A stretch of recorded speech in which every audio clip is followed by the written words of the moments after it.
ఉండగా తెలంగాణ రాష్ట్రంలో గౌరవనీయులు రేవంత్ రెడ్డి గారి సారథ్యంలో ఉప ముఖ్యమంత్రి భట్టి విక్రమార్క గారు, అగ్రికల్చర్ మినిస్టర్ తుమ్మల నాగేశ్వర గారి నాయకత్వంలో తెలంగాణ రాష్ట్రంలో వానాకాలం పంటలు కాళేశ్వరం ప్రాజెక్టు కూలిపోయి ఉండగా 66.7 లక్షల ఎకరాల్లో రికార్డు స్థాయిలో 153.5 లక్షల మెట్రిక్ టన్నులు వరి ధాన్యం పండించిన విషయం ఆ ఘనత మీకే దక్కిందని చెప్పి నేను మనం చేస్తున్నా.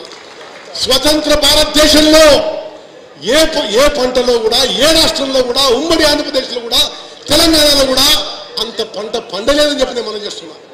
ఇది కాళేశ్వరం ప్రాజెక్టు కూలిపోయి ఉండగా వానాకాలంలో 153.5 లక్షల మెట్రిక్ టన్నులు పండితే ఇప్పుడు